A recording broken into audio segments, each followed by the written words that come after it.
Bom dia, turma. Hoje é dia 16 de setembro e essa é a quarta videoaula desse período PLA 2020, da disciplina CMT 014, a arte e a ciência da meditação. A videoaula de hoje é sobre o caminho do coração, conforme ele é descrito no texto da Bhagavad Gita. Bom, eu sou um filósofo da praxis do coração. Alguns diriam que eu sou um filósofo místico, ou um representante da filosofia perene. Sim e não.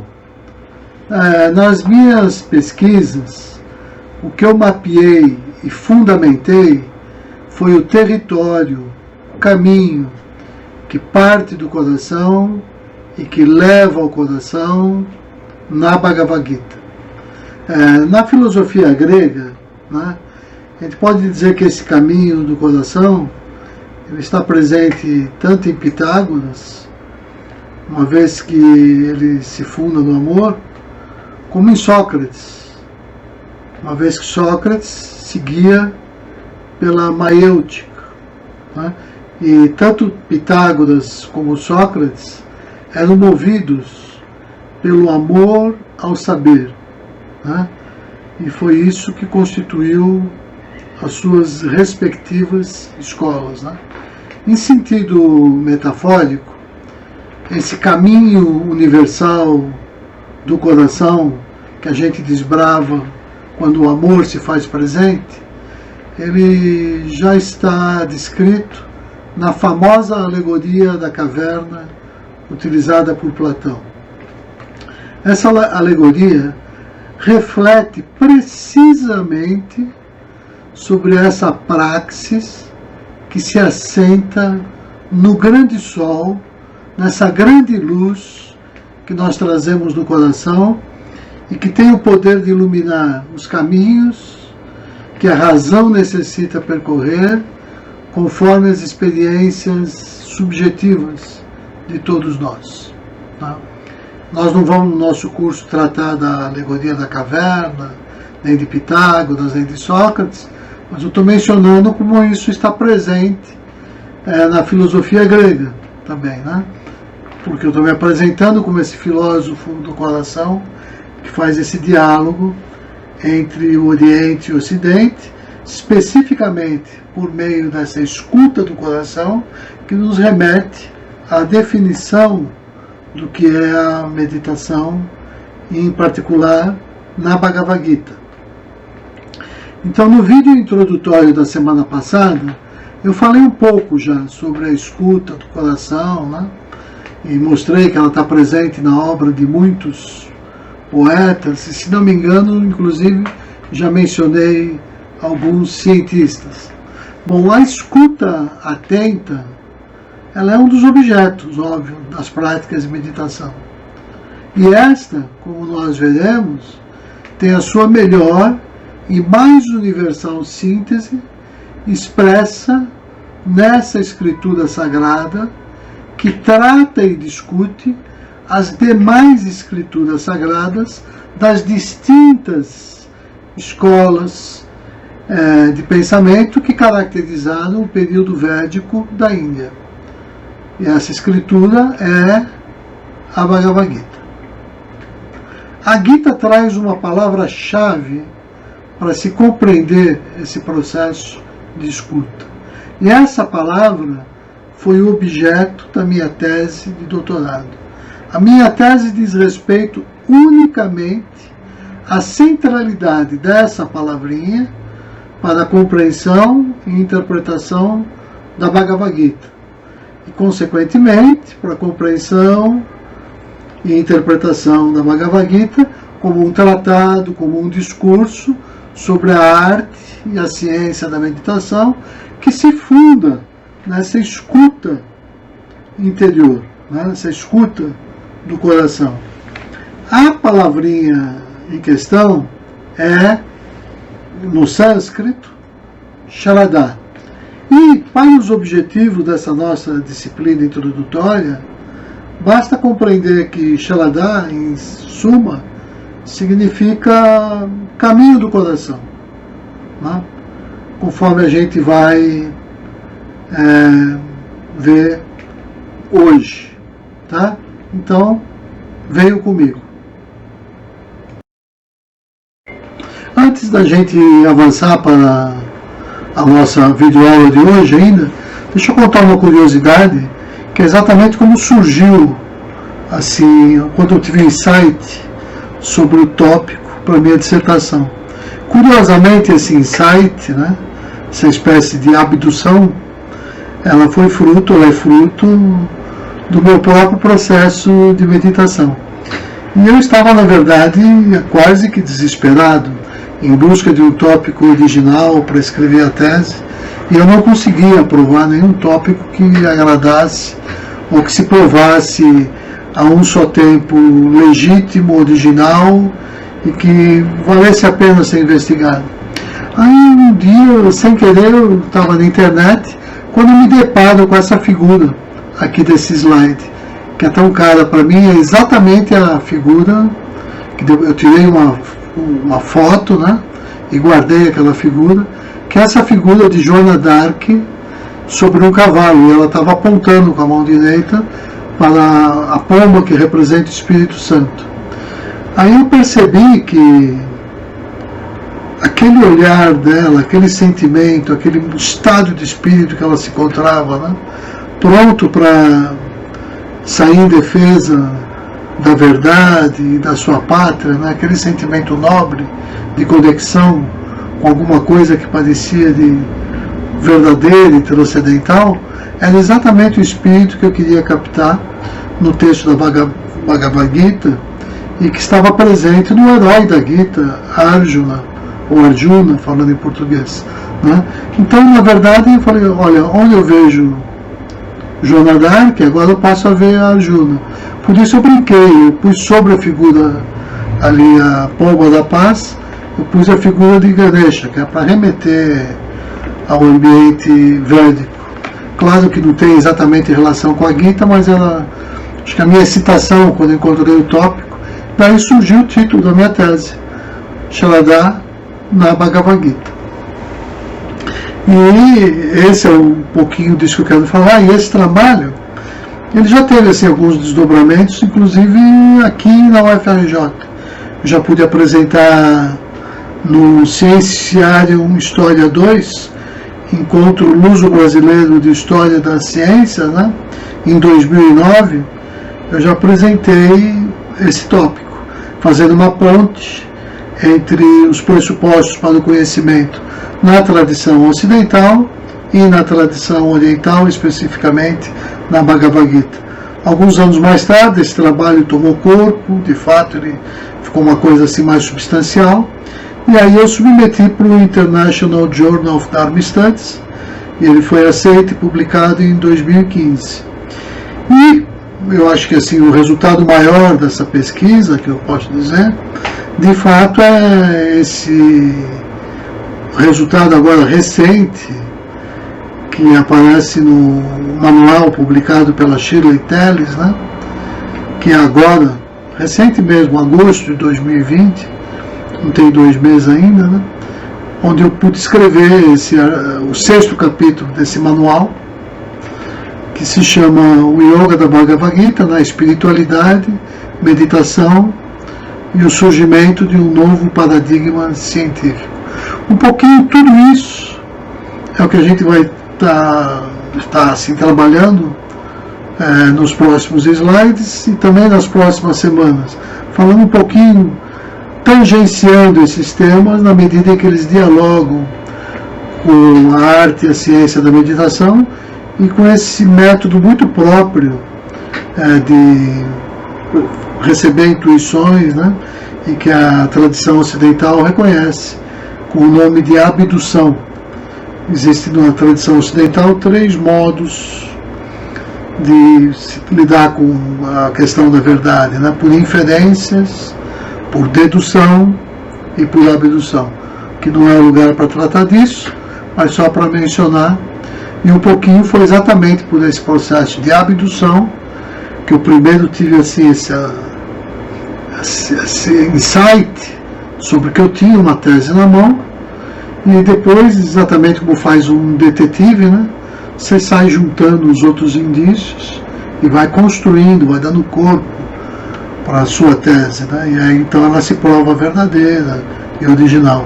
E o nome desse procedimento é a abdução, e ele se funda na intuição, né, ou seja, se funda basicamente nesse lado nosso que é fortemente estimulado pelas práticas de meditação.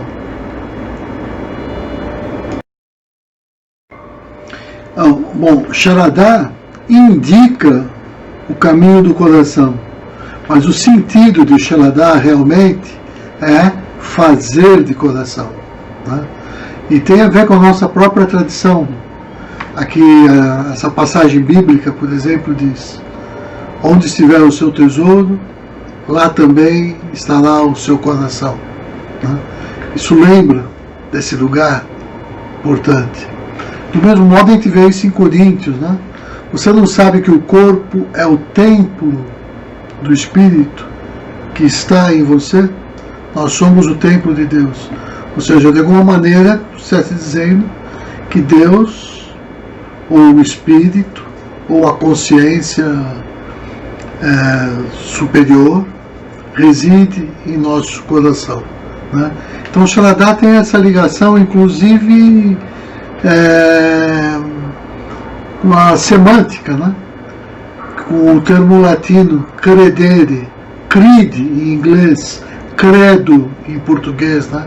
Todas derivam de Sharadá, que é a raiz indo-europeia cred, né? Ou seja, daí vem essa ideia de quem faz as coisas de coração tem crédito. Então, coração nesse sentido, às vezes a gente tem a ideia que está se falando sobre religião ou só sobre o sagrado. Não necessariamente. Está abordando, às vezes, um aspecto que faz parte da vida que pode ser laica, não precisa ser profana, mas a vida laica. Daí esse poema incrível, aqui no inglês, né? Está aqui no... E se? What if? E se? E se a nossa religião fosse cada um a religião do outro? E se a nossa prática fosse a nossa própria vida? E se a nossa oração fosse as nossas palavras? E se o templo fosse o planeta Terra? E se as florestas fossem as nossas igrejas? E se a água benta fossem os rios, os lagos e o oceano? E se a meditação fossem todas as nossas relações? E se o guru, se o professor, fosse a própria vida? E se a sabedoria fosse autoconhecimento? E se o amor fosse o centro da nossa vida? Então, isso é falar do coração. Isso é falar dessa filosofia da praxis do coração, né? Esse modo de agir pelo coração, que eu mencionei, que é a área que eu trabalho, né? Então, essa palavrinha, Sharadá, que remete a tudo isso, ela me possibilitou perceber que eu faria uma leitura da Bhagavad Gita diferente das demais, né? Mas que unificava todas as demais. Então tem essa Gita que é conhecida, sei lá, dos Hare Krishnas, por exemplo. Tem a Gita que é conhecida dos poetas românticos, dos alemães, dos filósofos transcendentalistas. Tem a Gita que é associada a uma tradição mais intelectual, mais impessoal, e por aí vai. Tem várias leituras do texto. Agora, quando eu percebo que por meio de Sharadá eu consigo dar sentido para todas essas camadas de entendimento do texto, desde as mais superficiais até as mais profundas, quando eu percebo que essas camadas de entendimento dependem do nosso nível de consciência, né? O que me leva a perceber tudo isso é Shraddha na Gita. Então eu só quis falar um pouquinho sobre isso, mas não que a nossa abordagem vai ser religiosa, não é essa a ideia, mas é mostrar como essas coisas foram se dando nesse texto que trabalhou essa questão de uma maneira muito completa e exaustiva. O que é a meditação na Bhagavad Gita? Daqui a pouquinho a gente já vai falar exatamente o que é o texto da Gita. Primeiro, quero falar um pouquinho sobre como esse texto que nós vamos estudar, como é que ele lida com a meditação, né? Com essa ideia de sintonia da mente com o coração. Existe um indiano que se vale dessa seguinte imagem para falar desse processo. Se uma porta está trancada e você deseja abri-la, você deve pôr a chave dentro da fechadura e girá-la no sentido anti-horário. Se você girar a chave no outro sentido, a fechadura permanece trancada. Ou seja, a diferença está na forma como a gente gira a chave. E aí o Sai Baba, né, ele vai dizer, o coração é a fechadura e a sua mente a chave. Girar a mente para o coração significa alcançar o Nirvana, obter a liberação. Girar para o mundo exterior significa permanecer na escravidão, ou seja, no samsara. Né? É a mesma mente que é responsável por ambos, a liberação e a escravidão. É assim que o Sai Baba trata. Né? O Senhor Buda trata de uma maneira muito parecida. Né? Ele vai dizer que a diferença entre a iluminação, que seria o Nirvana, e o estado de prisão, que é o Sansara, é um estado de consciência. Quando o Senhor Buda se senta sobre aquela árvore e alcança a iluminação em meditação, o mundo permaneceu exatamente o mesmo, mas o olhar dele sobre o mundo é que se transformou, de modo que antes da experiência de iluminação, ele se encontrava no Sansara, esse mundo de aparência. Depois da experiência de iluminação, embora o mundo fosse o mesmo, o olhar dele agora percebia, por trás dos véus do Sansara, a sua essência, ou seja, a ideia de Nirvana. Tá? Então, levar a mente para o coração significa, em suma, fazer germinar o amor, compaixão, em todos os aspectos da nossa vida. Tanto assim que a gente pode entender amor não nesse sentido material, o amor da carne, vamos dizer assim, esse amor que vem da matéria, mas esse amor que é essa coisa que vem do espírito, o amor universal, impessoal, né? Então, quando esse tipo de amor se manifesta como uma ação concreta, ele promove a reta conduta e a ética. Quando o amor se manifesta como compreensão política e diplomacia, a paz e a justiça reinam. Quando o amor se manifesta em um pensamento, ele faz germinar necessariamente a verdade. Essa que é a ideia da sintonia da mente com o coração, né? Que em meditação a gente faz esse ponto entre as sobrancelhas, se utilizando da respiração. Quando eu inspiro, né? É que eu faço esse processo de aproximação, de sintonia da mente e coração, como a gente vai ver aos poucos.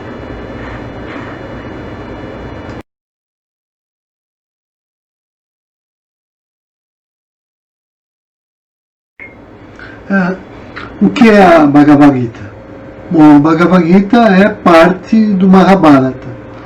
Se nós olharmos para as três figuras embaixo, as três figuras à direita, eu vejo três produções do Mahabharata que pode ser interessante para alguns alunos. A do Peter Brook, de 1985, a do Chopra, de 88, e a da Star Plus, de 2013. É claro que essa é a maior de todas, a mais moderna. São 60 e tantos DVDs, para ter uma ideia do tamanho. É uma novela imensa. A do Chopra também é grande, acho que são uns 16, 18 DVDs, não me lembro agora. E a do Peter Brook, não, isso aí foi uma gravação de uma peça de teatro. São, acho que 2 DVDs, se não me engano. E é uma produção europeia. Então, a do Peter Brook você encontra com legenda em português. A do Chopra, legenda em inglês, francês e espanhol, e ela é falada em hindi. E a do Star Plus existe aqui no Brasil, correndo uma versão que foi feita uma legenda caseira em português, mas ela também é em hindi, e a parte relativa ao Mahabharata é em sânscrito. Bom, o que é a Bhagavad Gita? A Bhagavad Gita representa essa reportagem que é feita ao rei cego no palácio em tempo real, dos fatos que se passam no campo de batalha instantes antes da grande batalha final do Mahabharata. A primeira figura do lado esquerdo, você vê aqui os elefantes, na verdade são exércitos de dois lados, e tem essa carruagem, essa quadriga parada entre os dois exércitos. Nessa quadriga se encontram dois personagens, Krishna e Arjuna. O Arjuna pediu para o Krishna colocar a quadriga aí pouco antes do início da batalha, porque ele queria contemplar os dois exércitos antes que tivesse início a batalha. Tinha ainda alguns questionamentos. Então, a segunda figura agora mostra, ali você vê dois personagens, parece que estão dentro de um palácio real, né? Então, o rei cego, e mais abaixo, no mesmo plano, tem o seu servidor, o seu servo, que está tendo uma visão real. Você percebe que ele leva a mão ao peito, e é como se saísse assim do peito dele, igual na figura em quadrinho, né? Sai aquele balãozinho, você pode olhar mais acima, e se a imagem é pequena, não dá para perceber, mas dentro do balãozinho, o que está sendo retratado é o ambiente de batalha, ou seja, é aquela quadriga colocada entre os dois exércitos. Então, essa história que o servo está contando para o rei cego, na verdade é porque foi dada a ele essa condição especial lá na narrativa, né, de você ter essa visão divina, de enxergar o que está acontecendo em tempo real no campo de batalha, como se fosse nas guerras de videogame de hoje em dia, né? Naquela época, óbvio que isso não existia, mas o autor de alguma maneira encontrou esse recurso para falar disso, né? Bom, a Gita é esse diálogo de coração a coração, são 700 versos, dentro do Mahabharata, que tem 100 mil versos duplos, né? Quando eu digo versos, são duplos. Então, na verdade, o texto do Mahabharata são aproximadamente 200 mil versos simples. É o maior poema da história da humanidade. E na Gita, você tem dois personagens dialogando, Arjuna e Krishna. Então, acho que já dá para imaginar, eu estou dizendo que a Gita trata da meditação como metáfora. Nós já vimos a metáfora dos dois pássaros, a metáfora do cisne, nas aulas anteriores, né? E agora a gente vai ver essa outra metáfora, que é a Bhagavad Gita como um todo, onde, metaforicamente, a gente pode ver em Arjuna um dos pássaros, aquele que age no mundo, e em Krishna, o representante daquela testemunha, né? Que representa a própria divindade. Então, são os dois personagens que tem outros, obviamente, na Gita, mas que aparece com uma fala ou outra menor, mas basicamente é o diálogo de Krishna e Arjuna. Então é como se fosse o próprio diálogo da consciência. Então é como se fosse naquele processo de meditação, quando começa a testemunhar esse fluxo de pensamentos, né? Então você tem uma pessoa que está tendo esses pensamentos e o outro que está observando todo esse ciclo. E de alguma maneira o Krishna vai representar essa instância. Então é como se todo esse diálogo da Gita se passasse de fato entre Arjuna e Krishna, fora, mas também representa uma espécie de diálogo interior, é o diálogo da consciência que todos nós experimentamos.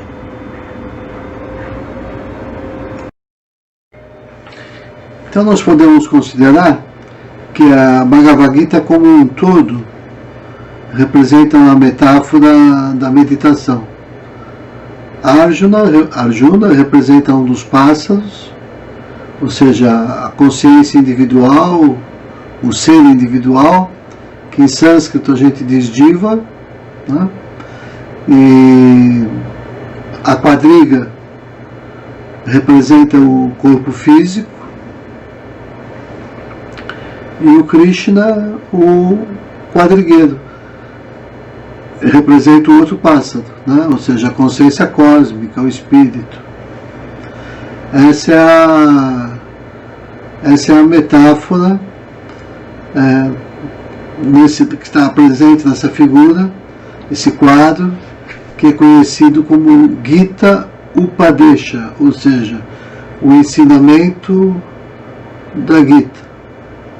Ou seja, esse processo que nos conduz do Sansara ao Nirvana, ou seja, desse mundo onde a gente experiencia a dor e o sofrimento, e depois quando a gente descobre o que está por trás disso, né, que existe essa espécie de olhar privilegiado que nos revela o universo como o fruto, o objeto de um plano perfeito.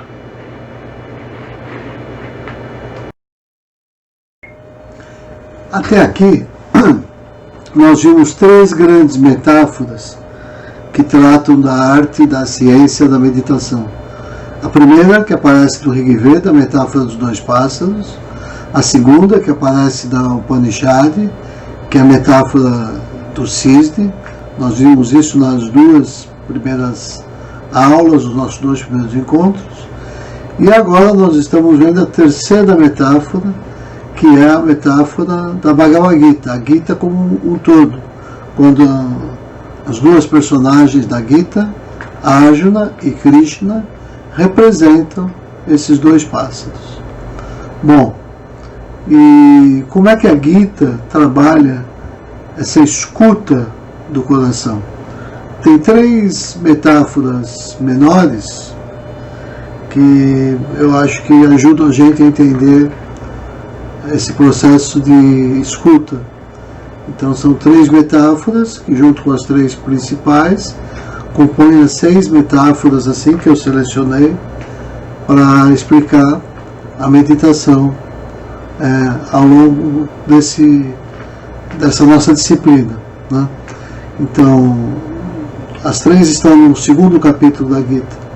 No verso 58, existe a metáfora da tartaruga, né?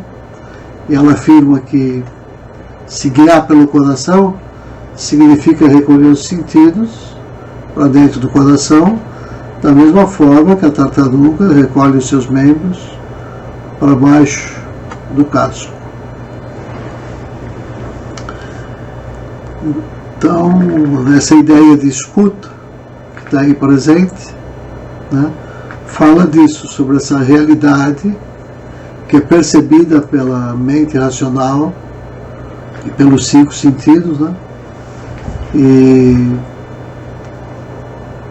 que essa realidade, ela de alguma maneira, ela é alterada quando eu recolho os meus sentidos para o coração e a partir daí eu acesso outra vez a realidade, né? Um pouco dessa ideia associada à meditação está presente na tradição ocidental, com outro olhar, quando a gente enfatiza, por exemplo, na Bíblia, né, que Salomão, quando se encontra com Deus, no seu sonho ele pede um coração que saiba escutar.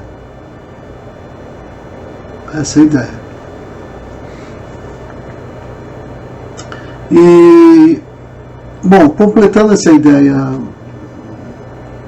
da escuta, a gente tem que falar das outras 2 metáforas. A metáfora do barco, que é do verso 267, que diz que a mente é indisciplinada como um barco ao sabor dos ventos. Sopra para cá, ela vai para cá. Sopra para lá, ela vai para lá.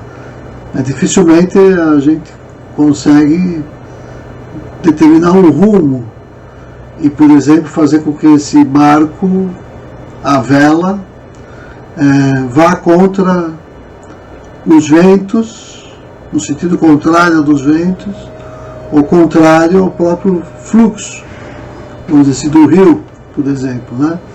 Então, naturalmente, a mente é indisciplinada, daí a necessidade desse treinamento da mente que a gente obtém pela meditação. Isso faz com que a gente veja o mundo de 2 modos distintos: aqueles que estão acordados para essa realidade e aqueles que dormem para essa realidade. Aqueles que meditam ou de alguma maneira fazem alguma coisa próxima com essa ideia de meditação e têm uma experiência sobre o mundo, e aqueles que não fazem essas práticas, não têm essa luz para iluminar a sua mente, então tem outra experiência sobre o mundo. E o verso 269 fala isso com essa metáfora. Aquilo que é noite para a pessoa comum é dia para o sábio e vice-versa. Lembra que no início da nossa disciplina, acho que no nosso primeiro encontro, eu mencionei esse verso para falar da meditação como essa experiência de cultura de vanguarda que tinha sido inicialmente recebida no Ocidente como uma contracultura, ou seja, como algo que ameaçasse a própria cultura. Então percebe que aquelas pessoas que já viam a meditação como algo de vanguarda estavam acordadas para essa realidade que era a noite, para aquelas pessoas que viam a meditação como uma ameaça.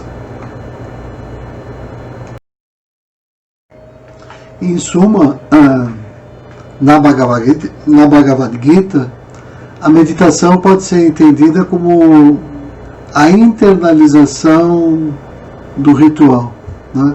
Ou seja,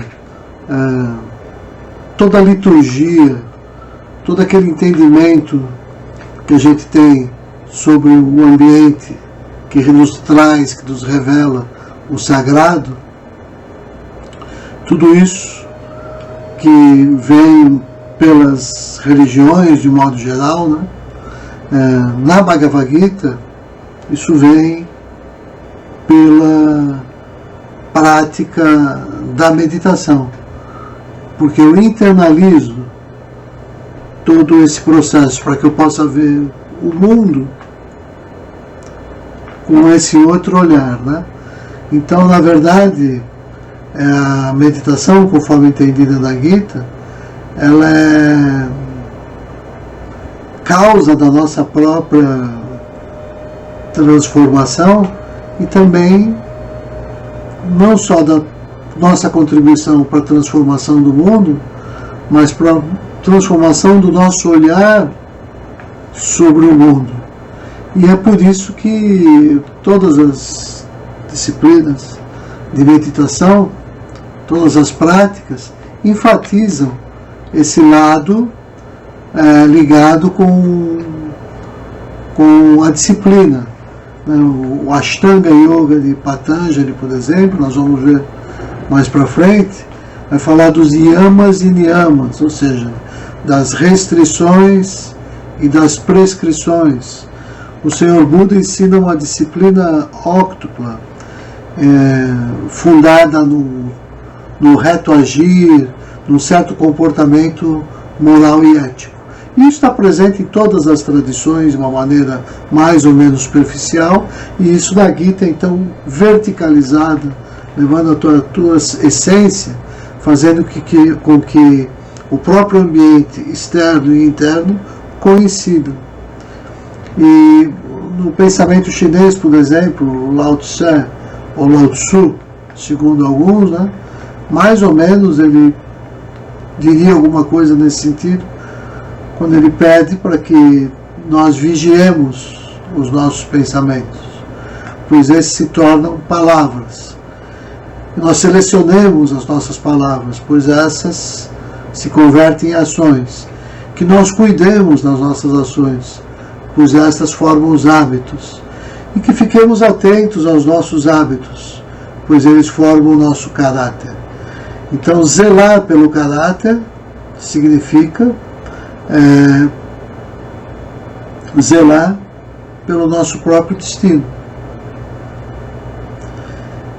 E é por isso que a gente diz, né, que a gente nasce em mistério, vive em mistério e morre em mistério, é uma verdade. Né? No entanto, uma coisa parece clara para todos nós, né? Que nós semeamos o nosso próprio destino. Semeamos as nossas ações quando a gente cultiva isso em pensamento. Semeamos os nossos hábitos conforme a nossa prática, os nossos atos. Nós semeamos o nosso caráter, nós construímos o nosso caráter a partir desses hábitos. E, obviamente, o nosso destino, então, se segue desse caráter que nós construímos. Ele é consequência natural do nosso próprio caráter. E é por isso que se costuma dizer que quem não vive como pensa, acaba pensando como vive, né? Afastando-se, portanto, do sagrado que reside no coração. Daí a importância da coerência, da sintonia entre o discurso e a prática. No dizer de Aristóteles, é bem conhecida essa fala dele, né? Para o bem e para o mal, o homem se torna aquilo que ele repete, repetidas vezes, repetidamente. Ou seja, aquilo que o homem torna um mantra na sua vida, né? Por essa repetição, por esse hábito. Bom, boa semana para todos, e era isso que eu tinha para falar para vocês nessa videoaula. Até a próxima.